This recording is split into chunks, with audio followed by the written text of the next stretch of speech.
Trolls are like a plague on the internet. They appear in all kinds of places, from YouTube comments to various internet forums. They take the form of insulting infants and so-called skeptics, all the while hiding their true purpose, which is to insult and frustrate until they get a reaction from their target, after which point they can claim victory. Unfortunately, as I've discovered in the last few weeks, ignoring them doesn't always work. One in particular has been stalking me lately. Samples of the types of comments have been provided in my previous troll video. Realizing that my tactic of ignoring them hasn't worked, I've chosen to engage one of them in a little of his own variety of comment. On one account he had been using, he had been making a pretty good impression of a Fortran program trying to imitate natural language. So, my response is to do exactly the same back. Eventually this paid off, as he gave up using that account. However, he has changed over to another account, this time posing as a skeptic. After another troll, who will remain nameless, posted a bunch of misrepresented quotes from real scientists combined with quotes from apologists, I responded by pointing out that they were either misquotes or they were from apologist sources. This is where our skeptic comes in, claiming to be interested in why I am so dismissive of some of the quotes that were posted. What follows were some 100 or so comments with this skeptic, going across the whole of the spectrum of biology, as well as engaging in more of the same as the other sock account. How do I know this is the same troll using another account? Because while the sentence structure has become more verbose with fleshing out of some of the questions, they essentially take the same form, responding to each and every point I made with yet another question along the lines of, according to whom, or how specifically X. One of the points I raised is that some of the quotes were from creationist or apologist propaganda sources. Now our skeptic here has accused me of lying because I made an error in claiming that David Berlinski appeared in Janet Folger's Evolution versus Creationism propaganda piece instead of the actual propaganda piece which he did appear in, which was Icons of Evolution by Jonathan Wells, a production of a spin-off company spawned by the Discovery Institute, a known creationist think tank, trying to deny their religious and creationist roots under the guise of intelligent design. Now in doing so, our skeptic has misrepresented me on a number of points I've made, all the while getting away from the original and still valid point, which is that David Berlinski is an apologist for these people. What follows is some information about David Berlinski, where he appears to stand on the creationism and evolution issue, and why I feel I am justified in pointing out that he indirectly advocates creationism. First of all, let's take a look at some of his credentials. Born in 1942 in New York City, David Berlinski is an American educator and author of several books on mathematics. He is a leading critic of evolution within the intelligent design movement and author of several magazine articles on the topic. A critic of evolution, Berlinski is a senior fellow of the Discovery Institute's Center for Science and Culture, a Seattle-based think tank that is the hub of the intelligent design movement.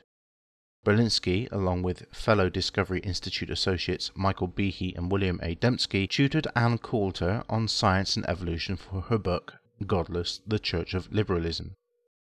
In his 1996 article, The Deniable Darwin, published in Commentary magazine, Berlinski says he denies evolution due to the appearance, quote, at once, unquote, of an astonishing number of novel biological features in the Cambrian explosion, the lack of major transitional fossil sequences, the lack of recent significant evolution in sharks, the evolution of the eye, and the purported failure of evolutionary biology to explain a range of phenomena ranging from the sexual cannibalism of redback spiders to why women are not born with a tail. In responding to Berlinski's arguments, marine biologist Wesley R. Ellsbury comments, I personally like my at-onces to refer to events significantly shorter than 10 million years. Eugenie Scott, executive director of the National Center for Science Education, described Berlinski's arguments in The Deniable Darwin as, the content of David Berlinski's article does not differ from more traditional creation science material, though his tone is more genteel and his writing a lot more literate. But true to creation science genre, his approach consists of constructing straw men and then knocking them down with misinterpreted, faulty or non-existent data, as well as carefully selected quotations from evolutionary scientists. Berlinski appeared in the 2008 film Expelled, No Intelligence Allowed, in which he told interviewer Ben Stein that Darwinism is not a sufficient condition for a phenomenon like Nazism, but I think it's certainly a necessary one. He also says, It'd be nice to see the scientific establishment lose some of its prestige and power. Above all, it would be nice to have a real spirit of self-criticism penetrating the sciences. Berlinski shares the Discovery Institute's movement's disbelief in evidence for evolution, but does not openly avow intelligent design, and describes his relationship with the idea as warm but distant. It's the same attitude I display in public towards my ex-wives. Berlinski is a scathing critic of Darwinism, yet unlike his colleagues at the Discovery Institute, he refuses to theorize about the origin of life. So with this having been revealed about Berlinski, let's deal with some of the provisions of the article itself. Berlinski is quoted as not openly avowing the intelligent design movement's idea, and yet the Discovery Institute has retained him as a senior fellow. He is also described as a secular Jew and an agnostic in the Wikipedia article, and yet he has authored a book attacking atheism known as The Devil's Delusion, Atheism and its Scientific Pretensions. That is not the action of someone who understands the nature of lack of belief and lack of supernatural knowledge. Also, in attacking science in this manner, Berlinski has revealed himself as anti-science. For example, to state that it would be nice to see the scientific establishment lose some of its prestige and power is tantamount to rejecting skepticism on a wholesale basis. At the very core of the scientific method is the search for knowledge and the expression of skepticism and doubt. To make any other claim about science is to misrepresent the scientific advances and the methodology and ideals that have brought about the lifestyle and comforts that these people have taken advantage of, while deriding the very thing that has clothed and fed these people, keeping them comfortable and safe enough that they can espouse these nonsensical ideas of theirs. You see, I mean, they're just pissing on us without even the courtesy of calling it rain. Someone who attacks science in the way that Berlinski has done reveals that they prefer dogma to scientific investigation, even if they publicly disavow their relationship with the core message that an organization they are a senior fellow of espouses. To requote part of Eugenie Scott's commentary on Berlinski, but true to the creation science genre, his approach consists of constructing straw men, then knocking them down with misinterpreted, faulty or non-existent data, as well as carefully selected quotations from evolutionary scientists.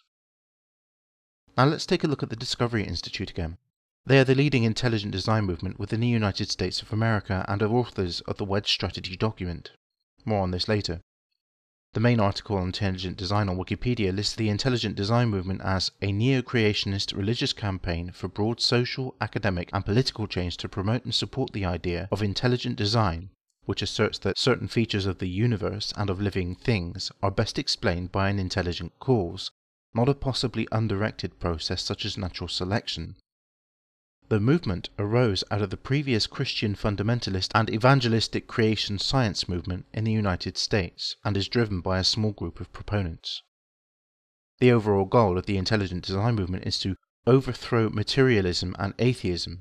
Its proponents believe that society has suffered devastating cultural consequences from adopting materialism, and that science is the cause of the decay into materialism because it seeks only natural explanations and is therefore atheistic.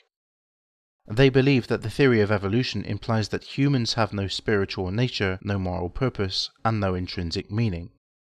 They seek to, quote, defeat the materialist worldview, unquote, represented by the theory of evolution in favour of, quote, a science consonant with Christian and theistic convictions. So let's analyse this. The intelligent design movement arose from creation science. We know this because many of the proponents of intelligent design initially pledged their support to the Dover District Board of Education in the Kitzmiller versus Dover case that took place in 2005. This case came about because of the attempt by the school board to introduce intelligent design materials, including a book titled Of Pandas and People, into the classroom. As a side note, the book Of Pandas and People came in several editions. Over the course of the first 2 editions of this book, which attacks evolutionary biology in favour of special creation, a few key phrases and words were changed. The key replacements between the first edition of the book, which appeared before the Supreme Court ruled against creation science being an actual science, and the second edition, which appeared afterwards, were the phrases creation, creationism and intelligent creator being replaced with intelligent design and intelligent agent. As you can see, these changes were superficial and did not change the underlying concept of special creation that these people tended to slip under the radar, unsuccessfully I might add.